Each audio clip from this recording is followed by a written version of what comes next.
Ya, assalamualaikum warahmatullahi wabarakatuh. Jadi, alhamdulillah kembali lagi kita melanjutkan pertemuan kita, Ibu. Jadi, kemarin kita sudah membahas masalah pengasuhan dan pendidikan terhadap anak, ya. Itu untuk sesi pertama, untuk modul pertama. Jadi, modul selanjutnya, modul kedua, yaitu pengelolaan keuangan dan perencanaan usaha. Jadi sebelumnya kan Ibu sudah menerima materi pengasuhan dan pendidikan anak. Jadi saya pikir Ibu sudah tidak ini lagi ya, sudah tidak salah lagi dalam melakukan pengasuhan anak, memberikan pendidikan terhadap anak ya. Seperti itu. Jadi selanjutnya kita akan masuk di modul kedua, yaitu modul pengelolaan keuangan dan perencanaan usaha. Ada yang punya usaha? Ada ya. Jadi saya pikir materi ini juga penting yang harus ibu-ibu pahami supaya dalam melakukan perencanaan usaha ibu bisa maksimal, jadi tujuan usaha juga bisa dicapai ya. Jadi kita masuk di sesi pertama, yaitu mengelola keuangan keluarga ya. Jadi yang pertama yaitu mengelola keuangan keluarga. Jadi di sini pertama yang harus dipahami yaitu menyeimbangkan pengeluaran dan pendapatan. Jadi apa itu pendapatan, Bu? Ya, pendapatan sama dengan penghasilan ya. Jadi pendapatan itu bisa didapatkan dari ketika mungkin ayah terima gaji atau ibu terima gaji. Itu kalau pengeluaran apa itu pengeluaran, Bu?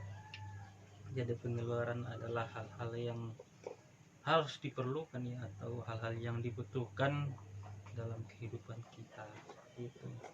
Jadi apakah ia masuk dalam kebutuhan atau keinginan?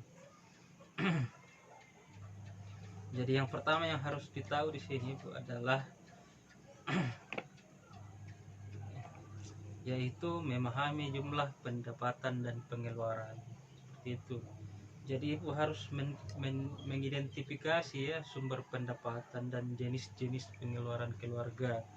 Semisal ayah kita ini kan keluarga yang maksudnya prasejahtera ya, yang pendapatannya tidak tetap atau tidak menentu, kadang sehari dapat begini, kadang 2 hari dapat begini, kadang sehari tidak ada. Jadi seperti itu, ibu-ibu harus mengidentifikasi sumber pendapatannya. Dan yang perlu dipahami juga adalah bagaimana pengeluaran ibu, seperti itu. Jadi pendapatan dan pengeluaran itu harus diselarakan ya. Jadi tidak enak juga kalau pendapatannya ibu segini baru pengeluarannya banyak sekali, seperti itu. Jadi kalau ibu tahu sudah segini pendapatannya, jadi ibu juga harus mengelola pengeluarannya. Ya, selanjutnya yaitu menyusun anggaran ya. Jadi yang dimaksud di sini adalah menyusun anggaran, yaitu memahami kebutuhan dan keinginan. Apa ibu tahu apa yang dimaksud dengan kebutuhan? Ya, bisa ada yang berikan contoh yang dimaksud dengan kebutuhan.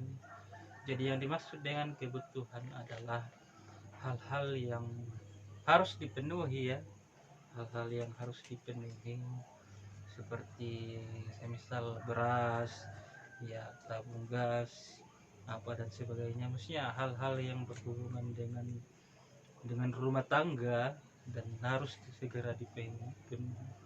Kalau keinginan, Bu, apa yang dimaksud dengan keinginan? Ya, apakah keinginan bisa ditunda atau harus diperadakan, seperti itu.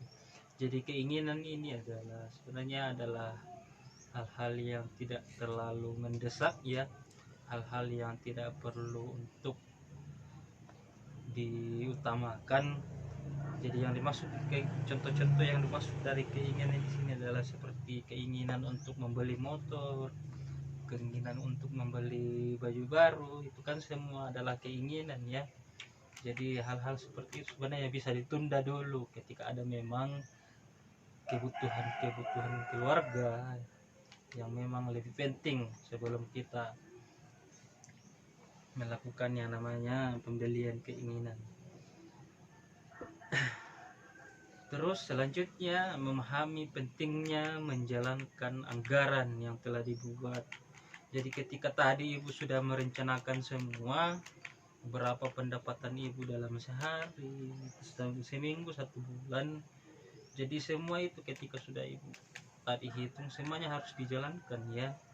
Seperti itu, kapan ibu membeli yang namanya keinginannya, kapan harus diprioritaskan yang namanya kebutuhan.